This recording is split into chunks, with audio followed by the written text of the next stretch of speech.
So real quickly, I'm just going to give everybody a high-level overview of Leap. If you're not aware of what Leap is, Leap is a point-of-sale application for contractors. It digitizes estimates, contracts, proposals, has a credit application portal, allows you to finance jobs. It gives you the ability to store all your resources digitally, so you're not standing out there like I was as a sales rep, like a scarecrow, holding two sample boards up. It really gives you the ability to operate efficiently without having to manually enter unnecessary data or repetitively. Back when I was a sales rep, we were entering the name of a customer, 27 times throughout the process of a sale. And so thankfully with technology like Market Sharp and Leap, we can eliminate that, that redundant data entry and help streamline and automate your sales process. So with that being said, I'm going to jump right into the meat and potatoes of today's webinar. I'm honored to be joined by Tim Mush of Market Sharp. Tim's got over 35 years of experience in the industry.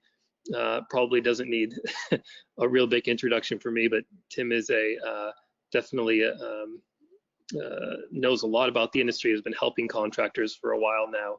And as Director of Business Development at Market Sharp, Tim has a very good insight into contractor behavior and, more importantly, homeowner behavior as it relates to contractors. So, Tim, I'm excited to hear what you have to share today. I've seen a sneak peek of it, and with that, I'm going to hand it over to you and take a back seat. All right. Well, thanks, Tom, and thanks everyone for joining us here today. Sometimes a little difficult to get out, especially in summertime, to hang out and do this kind of stuff. So appreciate you guys spending some time. We're excited about the relationship we do have with Leap. It's been a long-standing relationship, pretty much since the beginning. By the beginning, I mean the beginning of Leap. So it's an exciting thing. The combination of what we do at Market Sharp and what Leap does really makes for a powerful thing. So we're not necessarily going to talk extremely specifically about either one of those applications in today's webinar. We're going to spend most of our time talking about some best practice strategies and then kind of wind it up with some ideas of how these products can work together to accomplish some of the things we're talking about here today.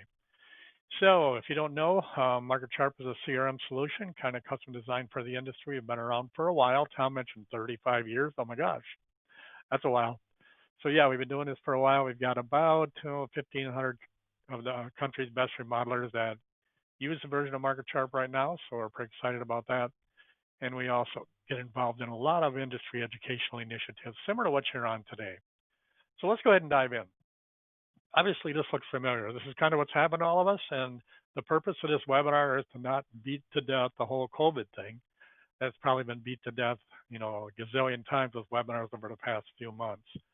But I do think we need to be aware that, things are still around. Business has changed a little bit. We have been disrupted. So what I'd like to start with is the concept of really what many of us are doing right now is we're doing our best to return as what we would call business as usual. A lot of people call what we're into right now as the new normal. And I prefer not to really use that terminology for what we're doing now, because that kind of indicates that everything has changed. And it really hasn't. Everything hasn't changed.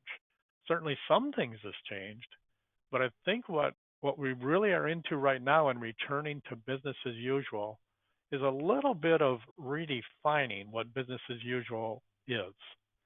So with that in mind, we're going to dive in and we're going to talk about some things that are probably pretty normal. And what we're talking about is lead conversion, because that's really what matters when you think about it in our sales and marketing efforts. Lead generation is a good thing, but really all that matters to your company is what you can get converted. I like to call that the heart of your business. So we're going to spend some time and talk about these 5 incremental sales to an optimized lead conversion process. I know many of you are confused because every time I give that title to somebody, they go, huh? What do you mean 5 sales?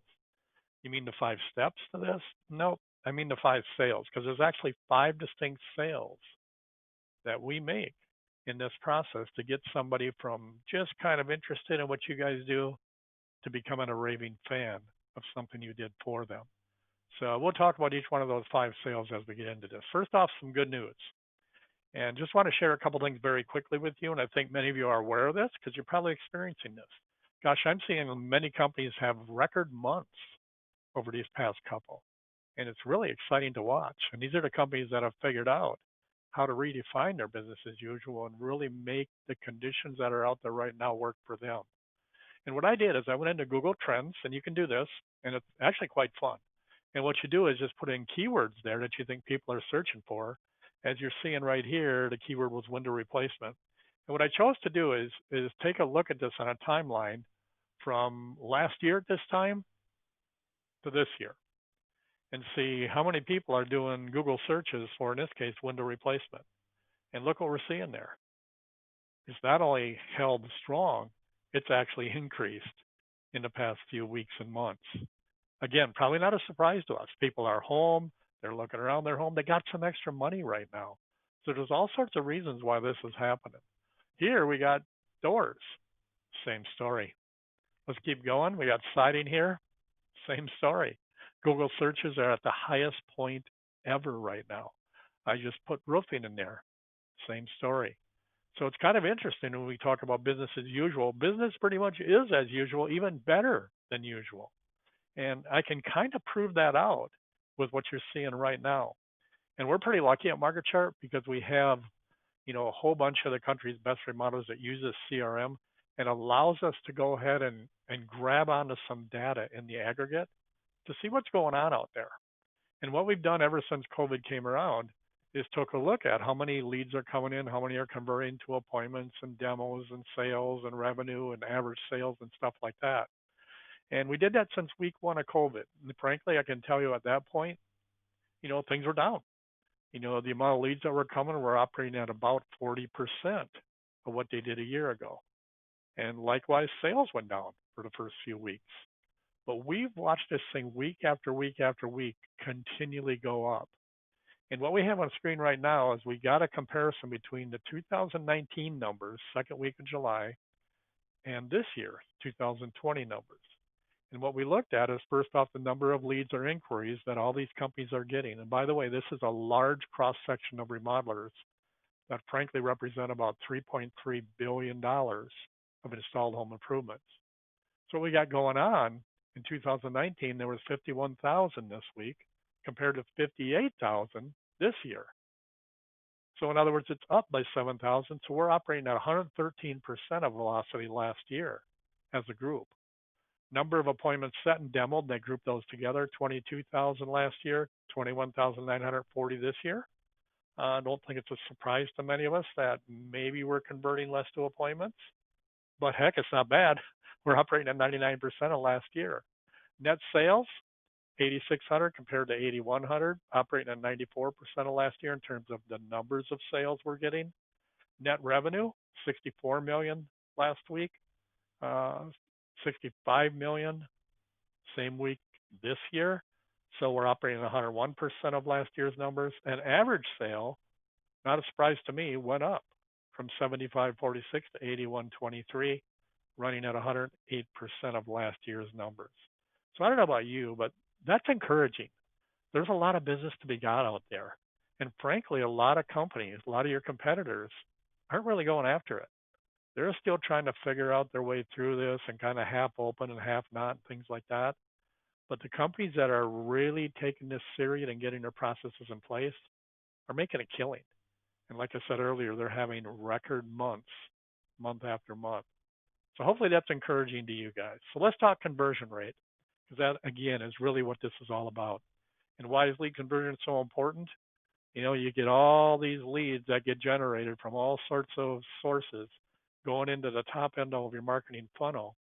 And then you get a smaller number of them coming out on the other end as installed projects. The goal is to improve that. And there's multiple things you can do to make that happen. So let's talk about the cost of an issued lead nowadays. If you're not aware, the most recent data from our friends at Dave Yoho Associates have found that the cost of an issued lead right now has gone up to $419.62. And that number is going up every single year. Now, make sure you understand this is a cost of an issued lead, not just the cost of somebody who inquires about the product. In other words, just not the cost of somebody that clicks on your website, because obviously you're not paying that much for that. But when somebody does raise their hand and say they're interested and it goes through an appointment setting process, maybe a confirmation process, then you issue it to a salesperson. By the time that's all done, on average, $419.62. A lot of money. And that's something we should be concerned about. But I think maybe what we should focus on more so than that is not necessarily just the cost of an issued lead, but the cost of a sold lead. Because again, that's what matters to your company. And if you think about an average company maybe having a 30% closing ratio, which is pretty typical, 33% closing ratio, maybe 1 out of 3, that means you got to generate 3 of those issued leads to get a sale.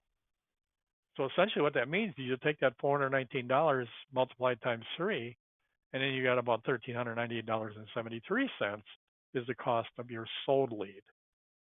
And that number is going up. So what we want to do is we want to lower those numbers because that makes more profit go to your bottom line. So let's talk about these 5 incremental sales to an optimized lead conversion process. What I'm going to do now is just list them, and then we're going to talk about each one individually and give you a couple ideas of maybe how you can improve each one of these things, get better at them, which is going to have quite a dramatic effect on your business as we wind this webinar down. You'll see what I mean.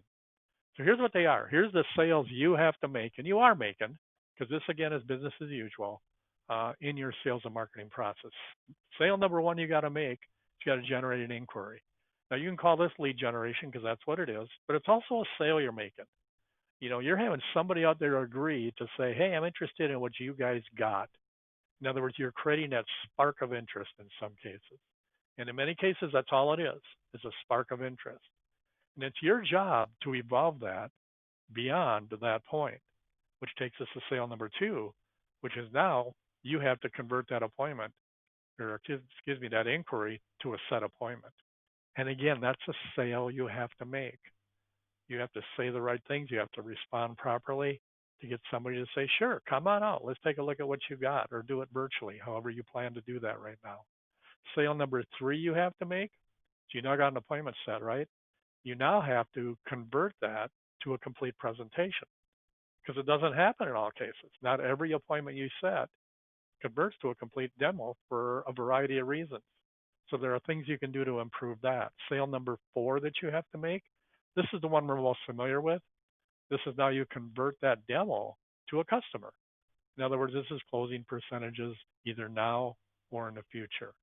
And finally, the last sale you have to make to really optimize your business is take that brand new customer you got and convert them to not just a customer, but a lifetime customer and raving fan.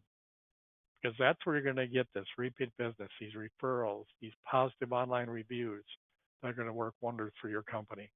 So those are the 5 sales. Again, you're probably sitting there going, gosh, nothing new here so far. Well, you're right. There really isn't nothing new here so far. But here's what I find. I find if everybody will analyze how good they are at every one of these things and maybe where they could use some improvements, you can really, really impact your business and your bottom line by doing so. Let's go ahead in a second and dive into each one of these, talk about some things that maybe could make each one of these a little bit easier for you. But before we do, let's look at some numbers. I mentioned last year the aggregate of market sharp users ended up installing about $3.3 billion worth of home improvement products. That's a lot. But here's how it broke out. It broke out by them generating 2.7 million leads, and in 66.6% of the times they converted to appointments, 1.8 million. 79.2% of those converted to leads issued. 75.2% of those converted into leads fully demoed, resulting in 419,000 sales with an average sale of around $7,900, and that's what takes us to $3 billion in business, with a net sale per lead issued there of 2313, if you know what that stands for, in SLI. But here's the thing. Here's what I want to focus on.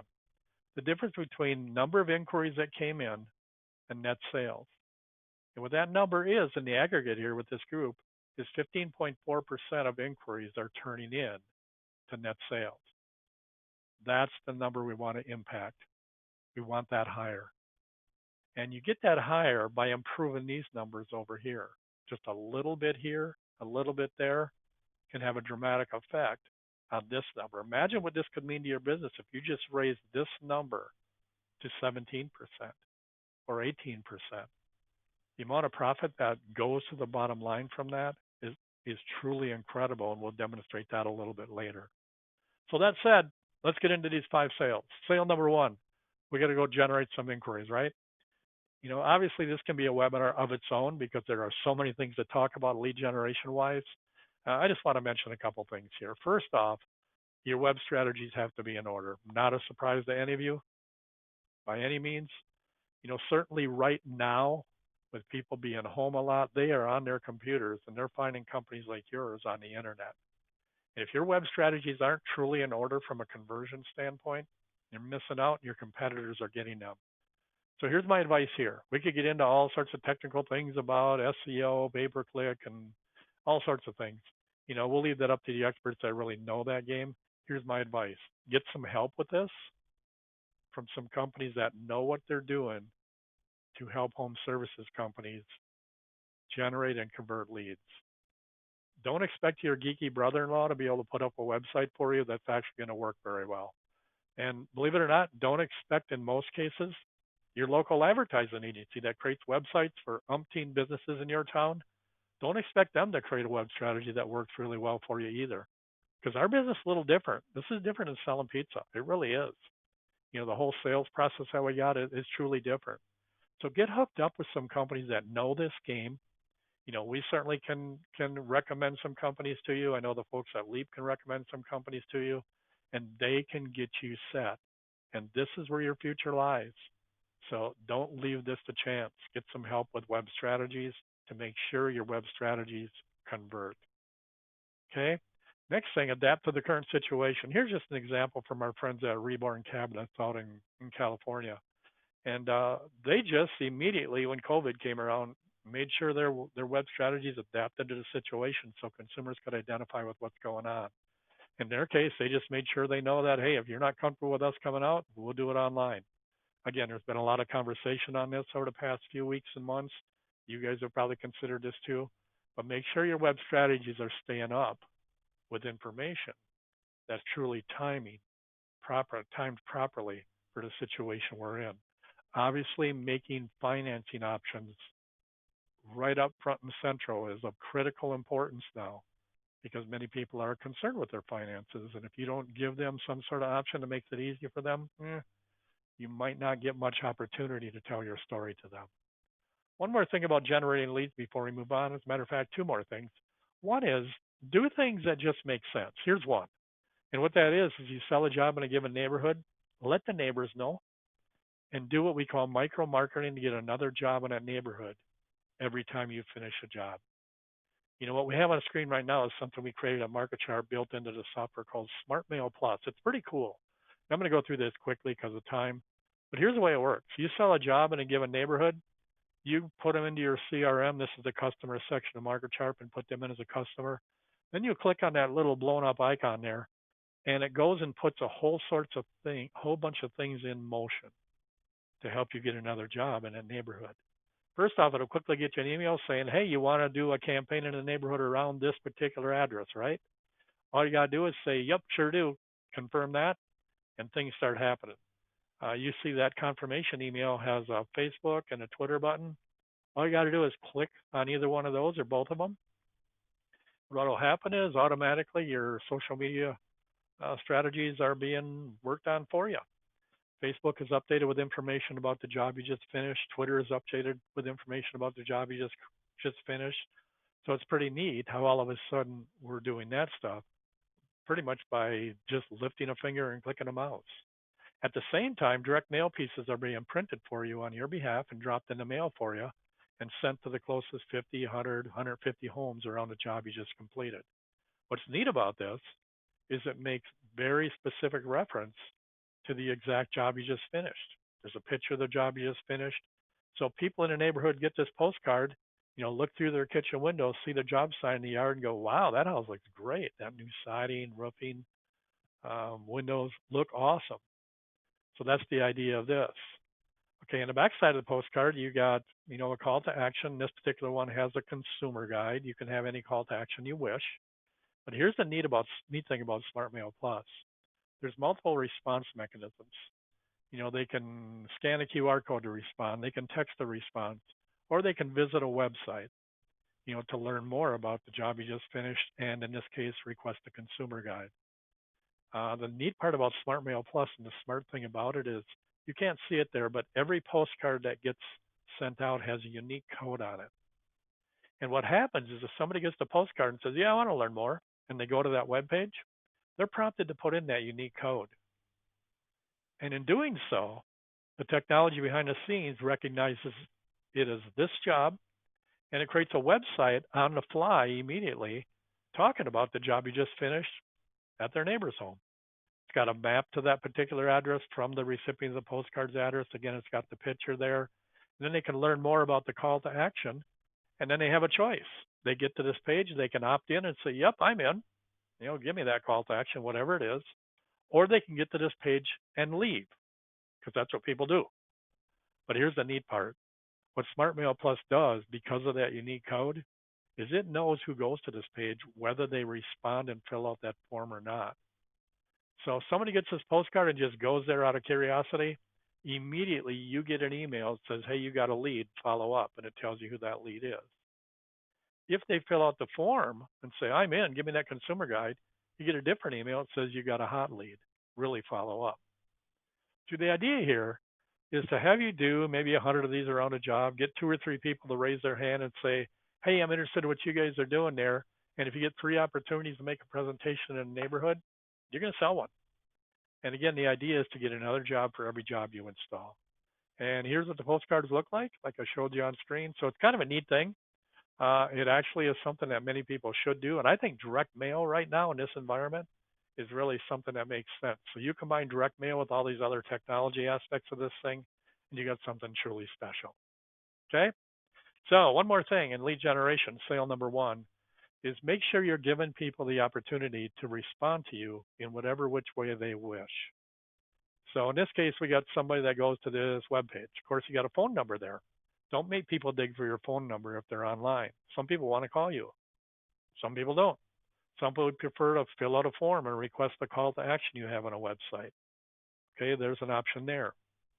But there are some people that land on your website that aren't up for either one of those, in all honesty. They're just not ready for that yet.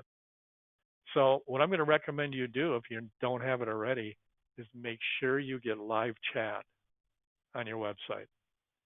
Because there are many people that land on your website that are not intimidated by it as much as it would be a phone call or filling out a form. And they just have a question or two they want to get answered. And I love using it when I have an opportunity to use chat and I'm trying to find out something about some product. It's very quick. It's easy. A lot of people are used to it. And I think if you don't have this on your website, you're missing, I don't know what percent of people that normally would respond if you had it, but I think you possibly are missing 1/3 of the people that land on your webpage that will just leave if they don't have that as an option.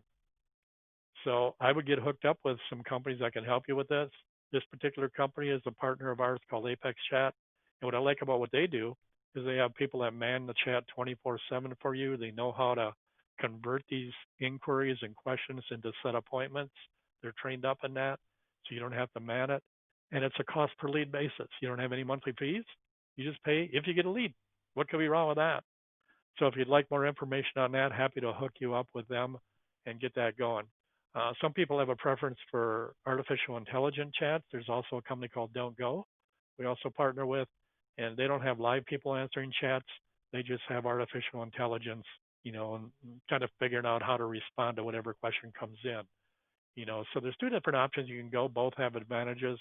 My suggestion is just get this going on your website, and you will get more leads than by not having it. All right. Let's go to sale number 2. So you got a lead now, right? Don't matter how you got it. Heck, you could have got leads at shows or events, canvassing, when both of those start again, because they're probably not operating very, very much right now. But however you get a lead, your next thing you got to do is convert it to a set appointment. And this is a sale in and of itself. It really is. So the question I have for you is, are you taking responsibility for this critical part of the sales process? Now I want to break that word in half and ask you this. Are you taking do you have response dash ability here? Do your people and does your staff have the ability to respond properly to these leads? And when I see things fall through the crack, home improvement business and the marketing process, oftentimes this is where it happens. You see, you got to have both speed and skill here. Your people have to really be quick on the draw, and they got to be able to say the right things when they're trying to convert this inquiry. Could be a spark of interest to a set appointment. So let's first talk speed. You guys know this, so we're going to do this briefly. Internet leads by the numbers. What you're seeing here is the results of an exhaustive study done by Ohio State University on 15,000 web leads.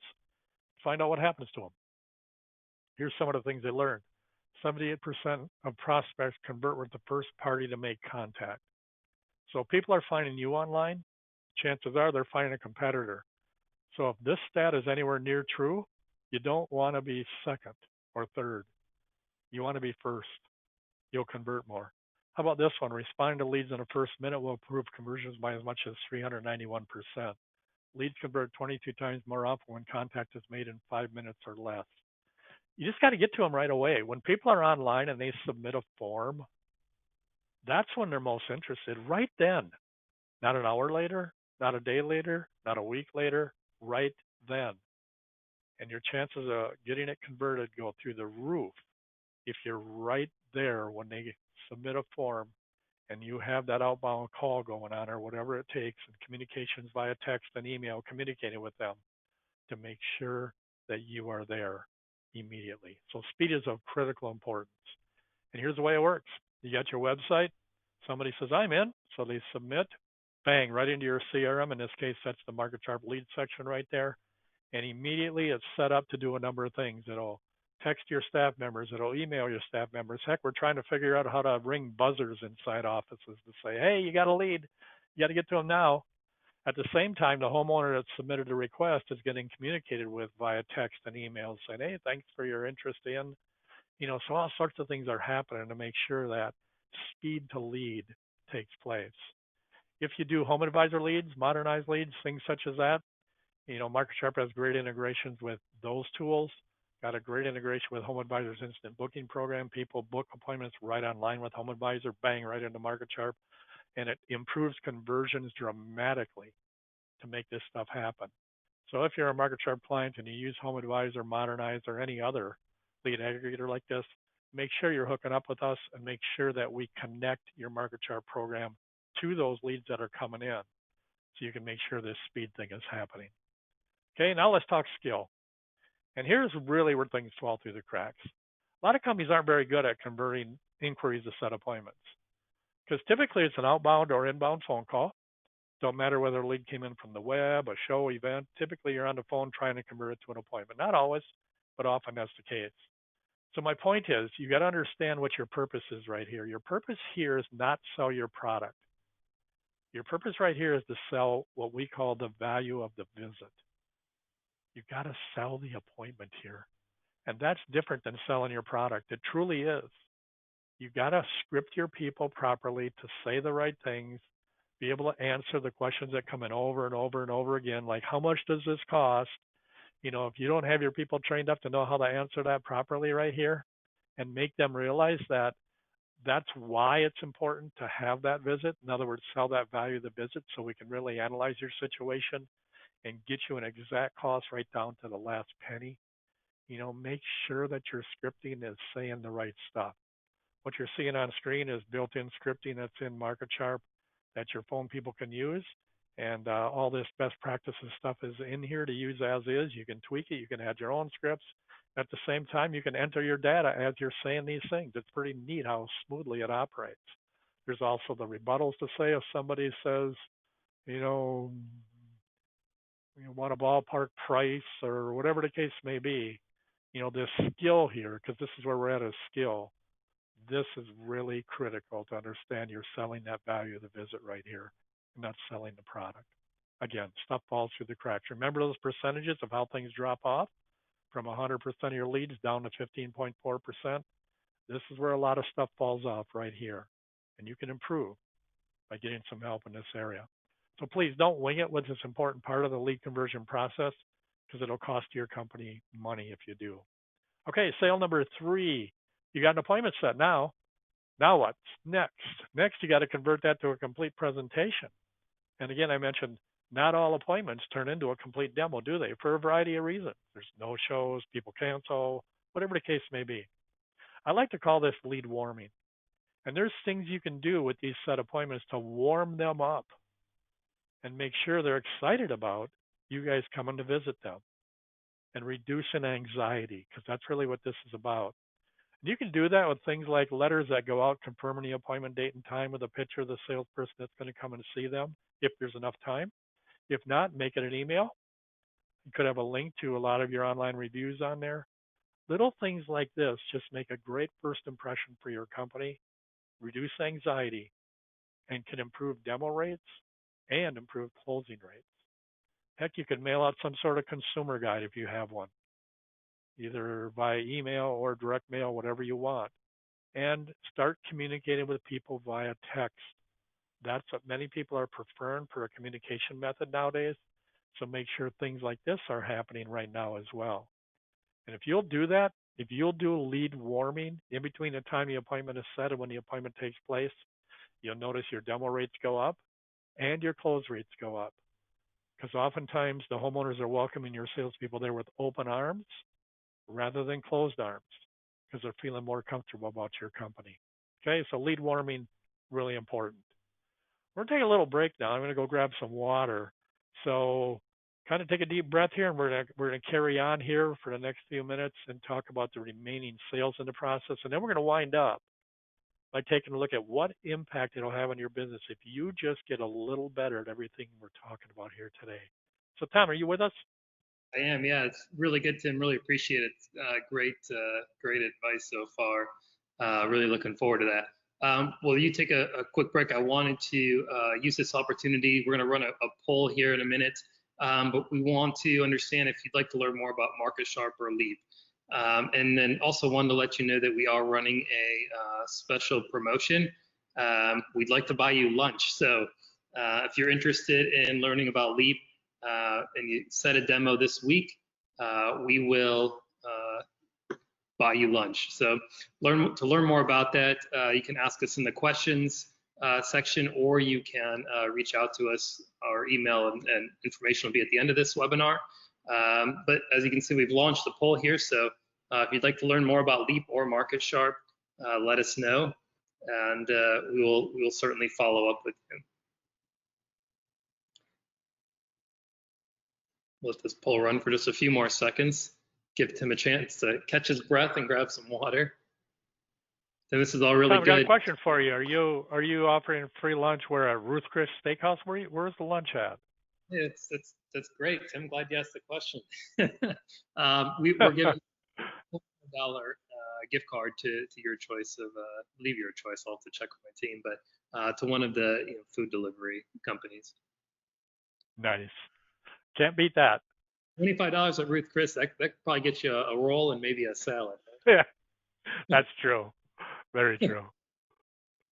Awesome. We'll close out this poll then, and certainly we'll make sure to follow up with those of you that are interested. But with that, Tim, I'm going to turn it back to you. I'm really anxious to hear what the next steps are. So thank you. All right. Thanks, Tom. All right. Sale number 4. This is one we're most familiar with. This is the sale. In other words, your salesperson gets an opportunity to go into the home, make their presentation, and try to get that darn thing converted to an installed project. So just a couple thoughts I want to make about this before we move into the last sale that we want to make. And one of them is the remote selling aspect of this thing. Obviously the past few weeks have brought this to the forefront for many of us. Many companies are doing a great job with remote virtual selling. The companies that have done it, they've determined that, it might not be the most common way we're going to sell in the future as things turn, but most companies that have done this think it's going to stick. And it may end up being some sort of hybrid model where there might be more virtual things going on in the very front end and then convert to an in-home presentation from that. So just a couple of thoughts here. Obviously you need screen sharing technology. That's the easy part. You get Zoom. There's umpteen other things you can use there. But you also need a fluid, smooth presentation. I've seen some companies try this remote selling deal and just kind of wing it, and yeah, sometimes it doesn't come across very well.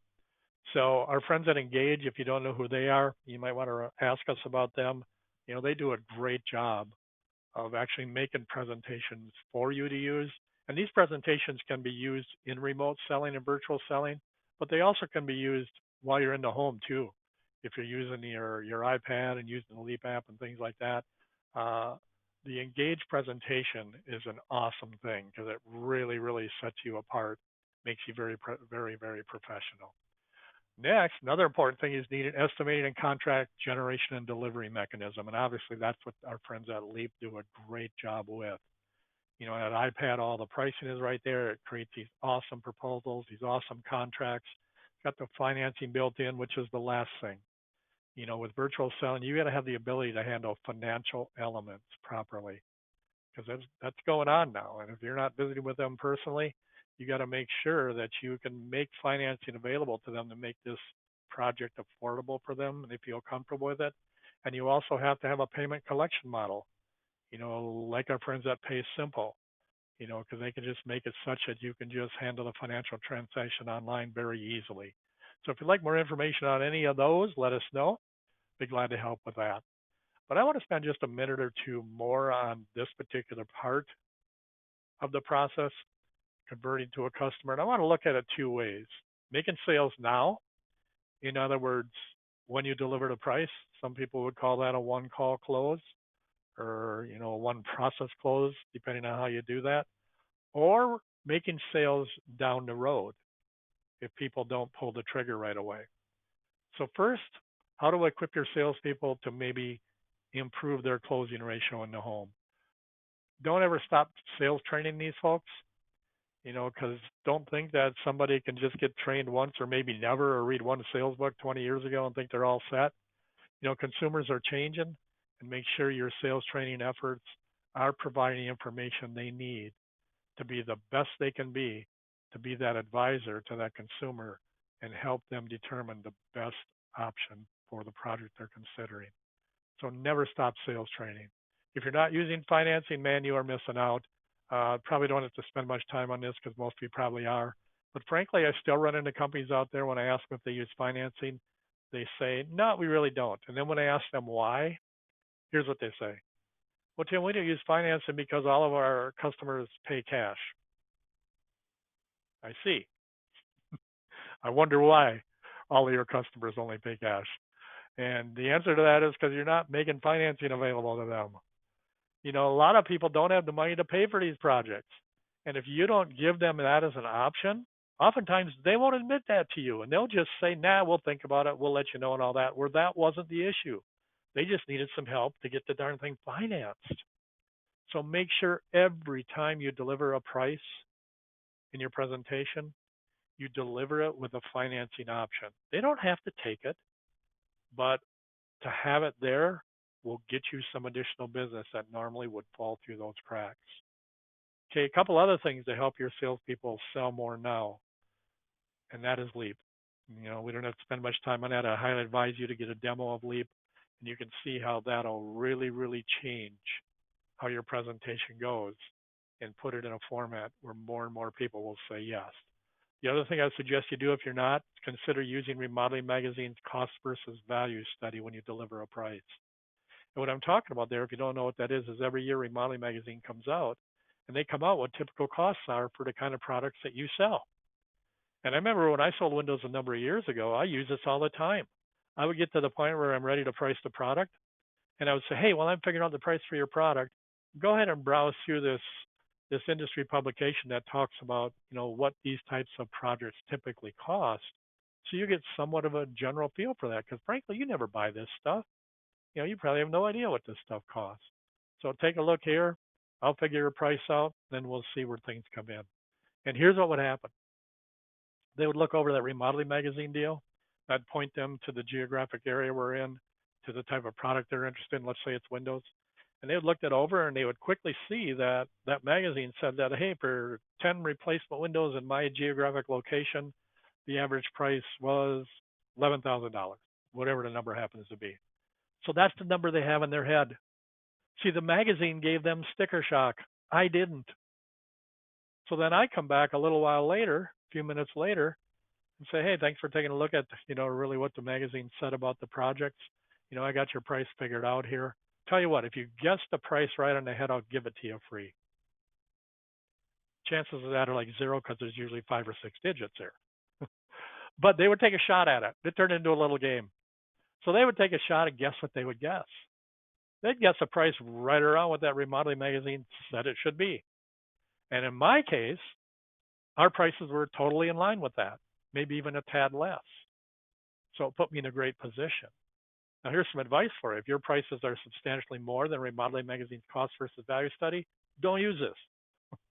Probably won't work very well for you. But I think you'll find that might not be the case. If your prices are half of what this magazine says they should be, don't use it either, because they'll think there's something wrong with you. It's a great tool to help you. What some company did is they summarized the magazine so you can make it like this. This is a PDF that if you want it, just send me an email at tim@marketcharp.com and say, send me the pricing PDF. And what this does is it has all these product categories here, with examples of typically what they cost in the United States. Here you got window replacement, $17,641. Okay, can you live with that? Siding replacement, $14,000. And what this is you can laminate this and have this in your salespeople's hand. They can hand it to somebody and say, take a look. Makes it very easy. They don't have to thumb through a magazine and all that. So it's kind of a neat summarization of what's going on there. Those things, sales training, having financing, using Leap, remodeling magazine's cost versus value study, is going to help your salespeople close more sales. Okay, what about the ones that don't buy though? That we're going to talk about here on the bottom.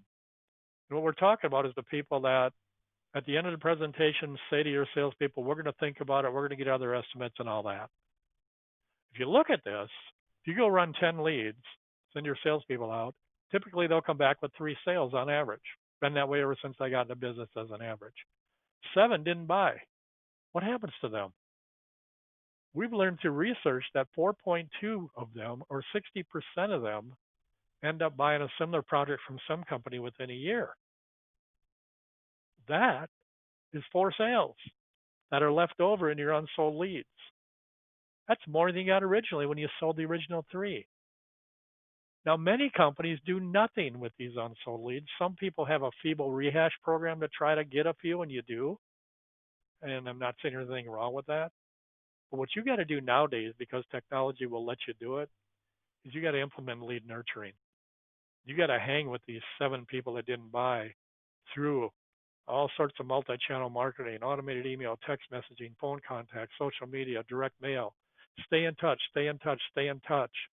Because you never know when that tax return check comes back and they're now ready. And John says to Mary, we got a little extra money. Let's get those windows. And she goes, yeah, let's do it. He says, do you remember that company that was here 8 months ago? And she goes, no, I don't. Next thing they do is go on the internet, find a competitor. They get your job, put a job sign in the yard. You drive by, ruins your day. Don't want that to happen. So let technology help you with lead nurturing, because it certainly can. I love what my friend Rich Harshaw at Level 10 Marketing, how he relates this message to people of how much sense this makes. And if you've never made the trip out on I-90 through the Dakotas, if you go to like the Black Hills or anything, you probably haven't seen this. Those of you that have seen this. There's a tourist trap there called Wall Drug at exit 110. And what happens when you get about 70, 80 miles from that exit? This is what you see when you're driving by at 70 miles an hour. Drive about 30, 40 seconds later, and then you see this. Another 45 seconds, you see that. Question is, did you notice those? Maybe, maybe not. But then things keep going about every 30, 40 seconds. See what's going on here? Drive a little more. And a little more. And you see about 75, 80 of these billboards in that stretch of road. And what that causes, the most amazing marketing statistic in history, is over 70% of the cars that drive that highway that aren't local go to this place. Because marketing just wore them down. to where they couldn't help it. And that's what your marketing has to do with these unsold leads. Be there, be there, be there, be there. And you're going to get your share of that business that shakes itself loose when the timing finally gets right for that person. So technology through MarketSharp allows you to put all this on cruise control just based on putting in an appointment result of demo maybe. Heck, it can set up 10, 15 communications with this individual, texts, emails, newsletters, phone calls, direct mail pieces, price increase notice, whatever you want. It can set it up to be automatic. Then once somebody buys, bang, it'll just stop. It's kind of neat. It just works for you 24/7. So if you're not implementing lead nurturing, gosh, you need to. I love this stat. 50% companies that excel at lead nurturing generate 50% more sales ready leads at a 33% lower cost. Don't miss out on this.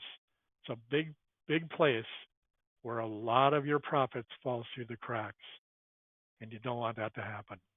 Okay, winding up, converting to a lifetime customer and a raving fan, which is your sale number 5. In other words, you make a sale, right? You get a project installed. Now it's time to turn that customer into somebody that absolutely loves you and helps you tell the story to the world. And just want to talk briefly about online reviews. You guys know how important that is. First off, you got to earn an online review, so make sure you're giving people a remarkable experience when they do business with you. Because when you think of that word remarkable, literally it means remarkable. You guys did such a great job for me. I can't help but want to make remarks about you. Okay, so you create that and you cross that bridge, and now you're at the place where you can acquire those online reviews. And you got to enable your customers to give them to you. Here's what won't work. When somebody says to you, hey, you did a good job for us, nice job, appreciate it, everything you've done was awesome. Then you say, hey, great, would you mind putting up an online review for us? Here's what they'll say. Sure. Here's what they'll do. Nothing. Because they don't know how in most cases. So you got to enable those online reviews. You use the kind of tools like Guild Quality and things such as that can do this on your behalf, or have a process or a text message or an email that goes out with links that can direct people to putting these online reviews up easily, or do it in person with them. Get as many as you can. And once you do, share it with the world. Don't keep it hidden somewhere on your website. Make sure you're using these on all your communications, links to your online reviews. Let these things work for you 24/7. And if you do, it's going to get you some business. I think there's a new metric we all should be totally dedicated to, and what that is what I call PREA, Positive Review Efficiency Average. Simple math, positive reviews acquired divided by completed jobs. I think you should have a goal to get 60% of your completed jobs turning into positive online reviews. If you do, they'll work wonders for you. So again, let companies like Guild Quality do this for you. They'll get the feedback from your clients. They'll transition into online reviews for you. There's other companies that do the same stuff. We have an integration with Guild Quality and some others. So, make sure you're making all this stuff work cohesively and together. All right. We talked about some numbers to get this going. And let's just talk in general about knowing your numbers. I love this quote from John Wanamaker. Around the turn of the century, he said, half the money I spent in advertising is wasted. The trouble is, I don't know which half. In other words, he didn't have tools to have him figure this out. No excuse for this anymore, because there are tools that can give you all the numbers you need in your business. And great lesson from our friends at UPS. They drove 2.5 billion miles last year, but the company said its research found that by doing one thing, it saved them driving 28 million miles and 3 million gallons of fuel. And I think you guys know what it is. They now route their drivers to almost never turn left. Who would have thought that? Unless some geek figured that out at UPS and shared it with management.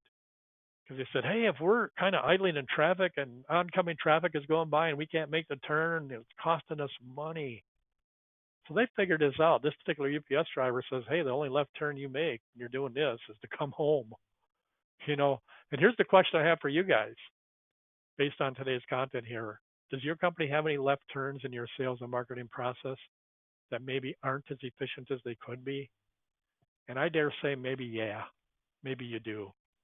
And that's why you have to have a mechanism to get all these numbers your business needs how many inquiries you're getting, how many are turned into appointments, into issued leads, into demo leads, into sales, all these metrics so you can spot things like UPS did and make corrections and adjustments to your business. Or if it's great, make sure you're giving praise where it belongs, things such as that. So today's message is really quite simple. And here's my encouragement to you guys. We talked about 5 things that you're doing right now that maybe you could get better at all of them or some of them. And here's my encouragement to you guys. Become a 10 percenter this year. And what I mean by that is just get 10% better at everything we talked about here today. And if you do, you're going to see an amazing thing happen in your business. Commit to get 10% better. Remember these numbers? 66% of inquiries turn into appointments. 79% of those turn into leads issued. 75% of those turn into demo. 38.9% of demo turn into sales, resulting in 15.4% of inquiries turning into net sales. These are the numbers that if you get better at these 5 things that you need to impact, make them all a little better. Make them 10% better. And if you do, let's take a look at a typical company and not all these giant numbers of $3 billion. Maybe your company doing 2,000 leads a year, selling $2.5 million in home improvements. Some of you are much larger, some of you are smaller. Let's use the same percentages there. And let's see what happens if you'll just get 10% better at every one of these 5 sales that your company is making. Look here. On the left, you got that company generating 2,000 leads, selling $2.5 million. And if you get 10% better at every one of the processes we talked about here today, look what happens. Your business doesn't grow by 10%. Your business grows to $3.9 million or 61.6% because it compounds. It's an incredible thing. And it should be something that gets you excited to get your staff together and say, hey, appointment setters, let's figure out ways to get a little better at converting those inquiries to set appointments. Hey, salespeople, can we improve your closing ratio from 30% to 33%? And if so, how can we do that? These are totally achievable improvements. And if you dedicate your staff to them, you can grow your business like crazy. But I want to give you one more suggestion here. And what that suggestion is take a look at your pricing. I find something that runs rampant in our industry is companies that underprice their product. And when I see companies that get stuck at $2-3 million of revenue and can't move to that next level and break through 10 million and on to 20 and 30 million and so forth, I finally figured out why it is. Not that they're not smart enough and all that. They don't charge enough for their product, and they don't have any money to work with to make sure they can do the things necessary to grow and scale their business. So think about that. As you're improving your processes by 10% each, consider raising your price by 10%. I've never run into anybody in this business that raised their price that said to me, man, when we raised our price, the things fell off the face of the earth in terms of sales and everything like that. Never heard it. Matter of fact, I remember I was at a induction ceremony of the legends of the home improvement industry last year. A gentleman by the name of Mark Curry was there. He got inducted, and he said the best thing I've ever done when I want to solve any problem in my business, I could always do it by raising my price. And I thought for a minute, oh my gosh, that's really quite interesting. And I've seen that over and over again. So if you'll get better at all 5 of these things and raise your price by 10%, business is going to grow next year by 77.9%. That'd be nice, wouldn't it? And more profits go to the bottom line. That'd be awesome. So putting all this together, how do you do it? According to our friend Michael Gerber, best-selling author of the E-Myth, systemize your business. It's really what it is. Leverage technology, systemize your business so the business functions exactly the same way every time, right down to the very last detail. We at MarketSharp feel it's no longer an option to have what I call an ISCRM. I think you know what CRM stands for, Customer Relationship Management System. Can't be without. Nowadays in our industry, got to add 2 letters out front of that. You now need an industry-specific CRM system. Because the ones you can buy off the shelf that are made for Fortune 500 companies and stuff like that, tough to get them configured to really work with the way our business works and our model. So get yourself an industry-specific CRM system. Certainly MarketSharp is one of them. There's more of them out there, like Improvement 360 and so forth. So make sure you're getting your hands on one of these. Make sure it's holistic. Some CRMs do portion of your processes. Might be good at production, but it does nothing for you in marketing. Make sure it handles your marketing, your sales process, your production processes. That'll have a big impact on your product profits. Make sure it's connectable. Make sure it talks to all these tools that you use, like Home Advisor, QuickBooks, Constant Contact, Leap. If you do business with our friends at Socius Marketing, I mentioned Apex Chat, Pay Simple, Guild Quality. All these tools are cool. And what we've done at MarketSharp is gone to great lengths to integrate with all these things. So your data, the core of your business is your CRM, and it just feeds out to all these other tools to make them run very, very efficiently. So I just want to mention briefly what we've done with our friends at Leap here. And in this case, 1 + 1 truly equals 3. Put these two things together and they really, really can have an impact on your business. Because the leads flow directly from MarketSharp into Leap. Salespeople are in the home, do their thing with Leap, and they resulted in Leap, and bang, it gets shot back to MarketSharp's either lead section if you didn't close the sale for proper follow-up, or the customer section if you did close the sale for proper production. And that just works totally seamlessly, and it's really, really a cool thing. So we feel there's an app for that can help you with all this stuff. It's MarketSharp. It helps you with lead gen, lead management, conversion of leads. That's what we talked about today. Customer job management, creating those lifetime customers, repeat, referral business. We all love that. And then finally, managing your business by those numbers, which is of utmost importance. So let's go ahead and review. And I want to make this review very, very simple. And I actually want to do it with one word.